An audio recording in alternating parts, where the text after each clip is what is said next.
अब हम पढ़ने वाले हैं टेस्टिस स्पेयरिंग सर्जरी। तो टेस्टिस स्पेयरिंग सर्जरी के बारे में बोले तो उसको पार्शियल ऑर्किएक्टमी भी बोलते हैं। ये एक तरीके का ऑर्गन स्पेयरिंग सर्जरी है और बेसिकली इसको हम लोग इसका मेन टारगेट होता है मैलिग्नेंट और जो इनडिटर्मिनेट टेस्टिकुलर लीजन होता है उसको एक्साइज करना with preservation of functional testicular parenchyma. तो जो फंक्शनल टेस्टिकुलर पेरेन्काइमा प्रिजर्व होगा उससे होगा क्या? पहला, एंडोक्राइन फंक्शन जो रहेगा वो प्रिजर्व रहेगा। टेस्टिस का काम होता है टेस्टोस्टेरोन का प्रोडक्शन, तो वो प्रिजर्व रहेगा। दूसरा, फर्टिलिटी। अब देयर इज चांसेस कि जो टेस्टिस है वो उसमें फर्टिलिटी पोटेंशियल रहे और आगे अगर इन फ्यूचर अगर फर्टिलिटी की जरूरत है तो वो कर सकते हैं। फिर तीसरा जो रहेगा साइकोलॉजिकल। तो साइकोलॉजिकली जो पेशेंट रहेगा उसको अच्छा लगेगा, उसकी बॉडी इमेज के लिए अच्छा रहता है। तो अगर हम बात करें तो पहले सिर्फ बेनाइन और इनडिटर्मिनेट टेस्टिकुलर मासेस के लिए किया जाता है। अब जो रहता है ये कुछ मैलिग्नेंट केसेस में कर सकते हैं अंडर स्ट्रिक्ट ऑन्कोलॉजिकल सेफगार्ड्स। तो हमारा एम क्या होता है जो हमने ऊपर डिस्कस किया? पहला, प्रिजर्व हार्मोनल और रिप्रोडक्टिव फंक्शन। दूसरा, पेशेंट को लाइफ लॉन्ग एंड्रोजन रिप्लेसमेंट से बचाना। तीसरा, preserve body image and psychosocial health. और चौथा, अचीव इक्विवेलेंट और ऑन्कोलॉजिकल कंट्रोल इन सेलेक्टेड लो रिस्क केस। तो अब बात करते हैं गाइडलाइंस क्या कहती हैं। जो 3 मेन गाइडलाइंस हैं उनके अकॉर्डिंग अगर हम बात करें तो ये जो रहता है अगर कोई सॉलिटरी टेस्टिस है कि एक ही टेस्टिस बचा हुआ है या 2 टेस्टिस है और दोनों में ट्यूमर है और एक टेस्टिस है उसमें ट्यूमर है, या एक टेस्टिस की ऑर्किडेक्टमी कर चुके हैं और एक टेस्टिस में बाद में ट्यूमर हो गया, इसको बोलते हैं मेटाक्रोनस ट्यूमर। और ट्यूमर का साइज जो है लेस देन 2 सेंटीमीटर है और सारे ट्यूमर मार्कर्स नॉर्मल है। तो ऐसे केस में हम जो है टेस्टिस स्पेयरिंग सर्जरी कर सकते हैं। कि अब जो है ये बेसिकली तीनों गाइडलाइंस ये सेम चीज कहती हैं, बट जो AUA है वो स्पेशली ये कहता है कि इसको हम लोग उस सेंटर्स में परफॉर्म करना चाहिए जहाँ पे फ्रोजन सेक्शन का फैसिलिटी हो।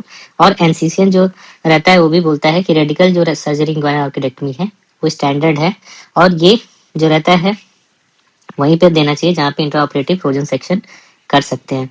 तो बेसिकली अगर हम बात करें इंडिकेशन की तो सबसे पहला इंडिकेशन 2 सेंटीमीटर से छोटा जो टेस्टिकुलर लीजन होता है, फिर दोनों टेस्टिस है, दोनों टेस्टिस में ट्यूमर हो गया है, तो ऐसे केस में हम बायलेटरल सिंक्रोनस टेस्टिकुलर ट्यूमर, तो ऐसे केस में हम कर सकते हैं।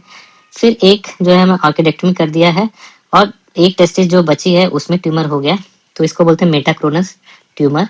तो मेटाक्रोनस कॉन्ट्रालेटरल ट्यूमर ऐसे केस में जो रहता है हम करते हैं। और चौथा रहता है अगर पेशेंट रेडिकल ऑर्किडेक्टमी नहीं कराना चाहता है तो हम कर सकते हैं। तो पेशेंट रिफ्यूजल, मेटाक्रोनस, सिंक्रोनस और स्मॉल ये एब्सोल्यूट इंडिकेशन होते हैं। रिलेटिव इंडिकेशन की बात करें तो अगर हमें सस्पिशियस लीजन लग रहा है, आइदर वो बेनाइन या इंडिटर्मिनेट लीजन है, तो उसमें कर सकते हैं। और देयर इज अगर जो हाइपोइकोइक लीजन है वो बहुत ही छोटा स्मॉल है, नॉन पैल्पेबल है, इंसिडेंटली डिटेक्ट हुआ है अल्ट्रासाउंड में, तो ऐसे केस में हम कर सकते हैं। और तीसरा जो रहता है बॉर्डर लाइन सीरम टेस्टोस्टेरोन है या पेशेंट को सब फर्टिलिटी है, तो ऐसे केस में हम कर सकते हैं। अब बात करें कॉन्ट्रा इंडिकेशन तो सेम वही होगा कि अगर ट्यूमर 2 सेंटीमीटर से बड़ा है तो हमें नहीं करना चाहिए, या more than 50% testicular volume involve है तो भी नहीं करना चाहिए, ट्यूमर मार्कर्स बढ़े हुए हैं तो नहीं करना चाहिए, मेटास्टैटिक डिजीज है तो नहीं करना चाहिए, और पेशेंट जो है नॉन कंप्लायंस है या कोई भी एडजुवेंट थेरेपी नहीं करवा सकता है तो हमें नहीं करना चाहिए। फिर रिलेटिव इंडिकेशन, कॉन्ट्रा इंडिकेशन होता है अगर पुअर फ्रोजन सेक्शन फैसिलिटी है तो हमें नहीं करना चाहिए। अगर लीजन मल्टीफोकल लीजन है, कई जगह है, जैसे टेस्टिस उसमें कई जगह है, तो ये रिलेटिव कॉन्ट्रा इंडिकेशन होती है। और फॉलोअप अनरिलायबल है तो हमें नहीं करना चाहिए। तो प्री ऑपरेटिव इवेल्युएशन की अगर हम बात करें तो क्या कराएंगे? सबसे पहले हम लोग ट्यूमर मार्कर कराएंगे जो कि नॉर्मल होना चाहिए, नॉर्मल होगा तभी हम करेंगे। उसमें बेसिकली हम 3 मार्कर अल्फा फिटोप्रोटीन, बीटा एससीजी और LDH कराते हैं। फिर दूसरा हम अल्ट्रासोनोग्राफी कराएंगे। अल्ट्रासोनोग्राफी में हम क्या देखेंगे? लीजन का साइज, फिर वस्कुलरिटी और मार्जिन देखेंगे। फिर हम कॉन्ट्रालेटरल टेस्टिस भी देखते हैं, उसमें क्या देखते हैं कि कोई माइक्रोलिथियासिस तो नहीं है, किसी प्रकार का एट्रोफी तो नहीं है, या जर्म सेल अगर इन सीटू तो नहीं है, germ cell neoplasm in situ.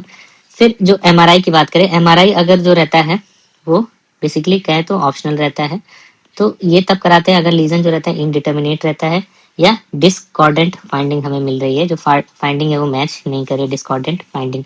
फिर हमें सीरम टेस्टोस्टेरोन LH FSH कराना होता है और पेशेंट का जो रहता है उसको स्पर्म क्रायो प्रिजर्वेशन ऑफर करना चाहिए, offer sperm cryo preservation pre operatively. तो ये जो 5 चीजें रहती हैं वो देखना होता है। करते कैसे हैं, तो हम लोग यूजुअली जो रहता है इंग्वानल अप्रोच के थ्रू जाते हैं, ट्रांस स्क्रोटल नहीं करते हैं। और सबसे पहले स्पर्मेटिक कॉर्ड को आइसोलेट कर लेते हैं और जो वेसल टेप के थ्रू लूप कर लेते हैं। फिर टेस्टिस को इंग्वानल इंसिजन के थ्रू डिलीवर करते हैं। यूजुअली जो वार्म इस्कीमिया टाइम होता है वो 30 मिनट से कम रखना चाहिए, इससे ज़्यादा देर तक नहीं रखना चाहिए। और हम लोग इंट्राऑपरेटिव अल्ट्रासाउंड का यूज़ करते हैं टू लोकलाइज द लीजन।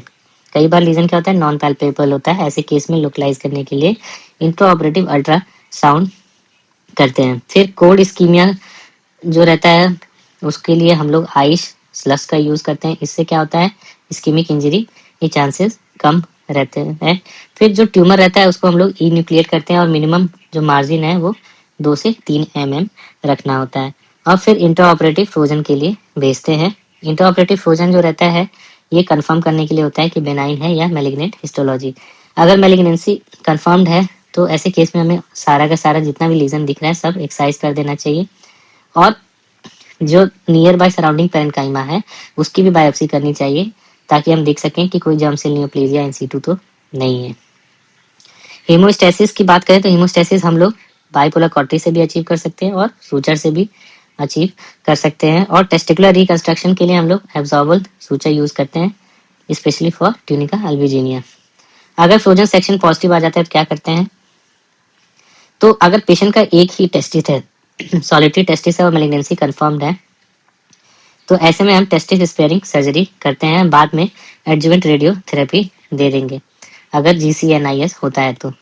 अगर कॉन्ट्रालेटरल टेस्टिस नॉर्मल है तो हम कंप्लीटली टेस्टिस को रिमूव कर देते हैं, कंप्लीट ऑर्किएक्टमी करते हैं। फिर अगर हमें कुछ चीज़ें ध्यान देनी चाहिए कि जो फ्रोजन सेक्शन होता है इंट्रा ऑपरेटिवली वो रहता है ऑलमोस्ट 98% तक एक्यूरेट रहता है बेनाइन और मैलिग्नेंट लीजन को डिफरेंशिएट करने के लिए।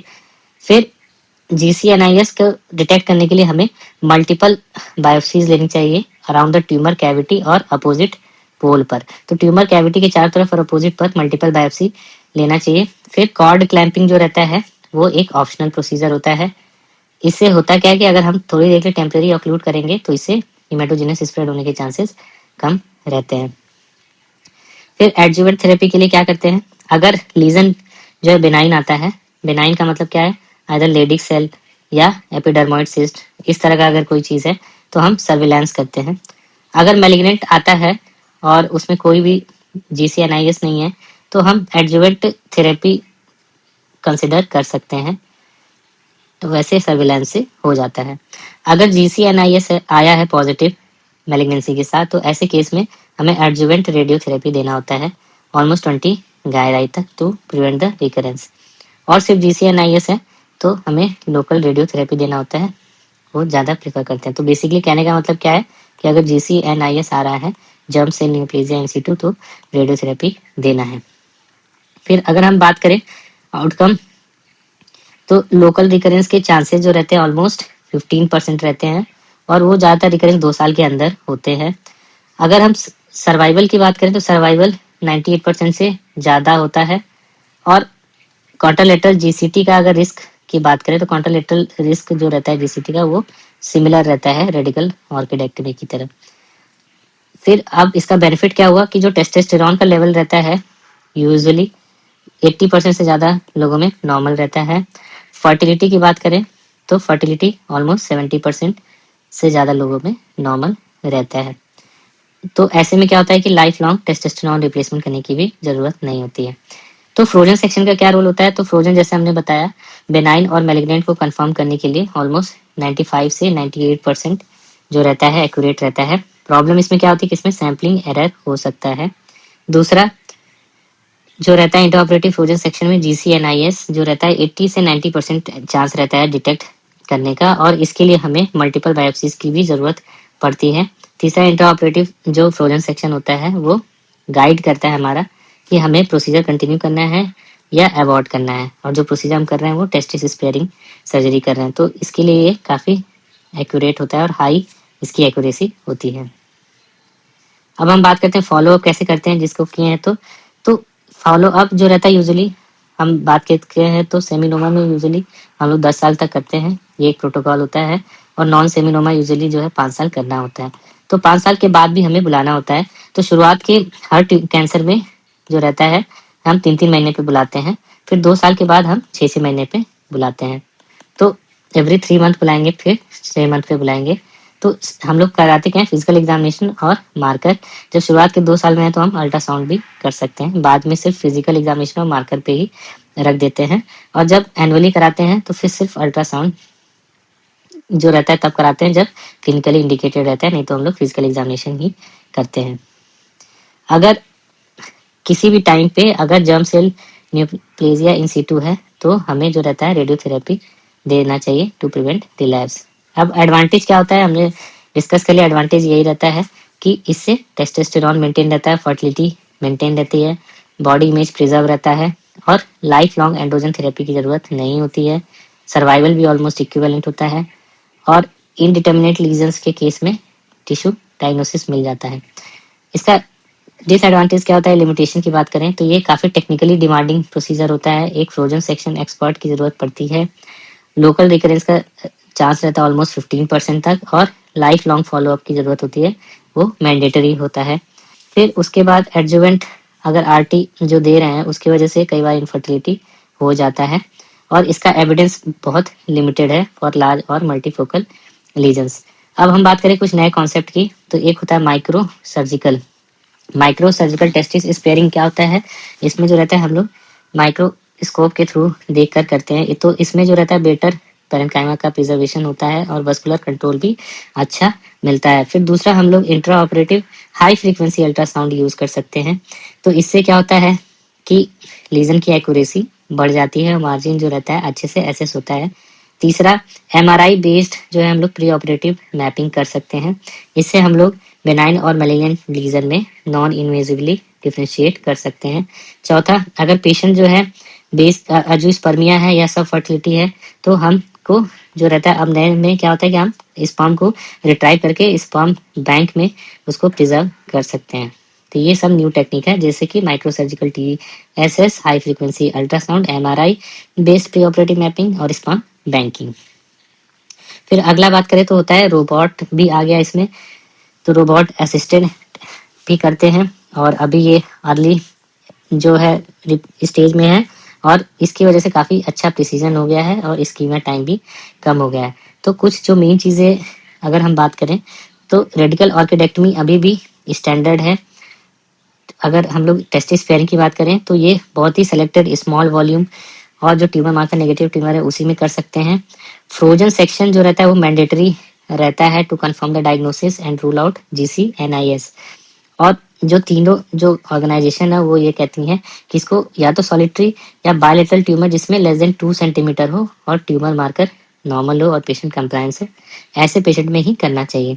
फिर इसमें एडजुवेंट RT जो देते हैं वो 20 गहराई तक देते हैं अगर GCNIS होता है तो। फिर अगर बात करें एंडोक्राइन और फर्टिलिटी प्रिजर्वेशन का तो ऑलमोस्ट 90% पेशेंट में प्रिजर्व होता है और लॉन्ग टर्म सर्विलांस की ज़रूरत होती है। यूजुअली जो रिलैप्स होता है 2 साल के अंदर होता है। तो अगर हम बात करें कि किसमें हम जो करते हैं फेवरेबल होता है तो लेस देन 2 सेंटीमीटर और टेस्टिस का वॉल्यूम 30% से कम इन्वॉल्व है ट्यूमर में तो कर सकते हैं। मार्कर्स नॉर्मल होने चाहिए। अब जो ट्यूमर है आइदर सॉलिटरी या बायलेटरल होने चाहिए। फिर उसके बाद अगर इमेजिंग की बात करें तो उसमें वेल डिफाइंड हाइपोइकोइक लीजन होना चाहिए। फ्रोजन सेक्शन में आइदर बेनाइन आए बायोप्सी या GCNIS आए या लिमिटेड इन्वेजिव आए तो कर सकते हैं। कंप्लायंस जो है अच्छा होना चाहिए और फॉलोअप हम लोग लाइफ लॉन्ग करते हैं।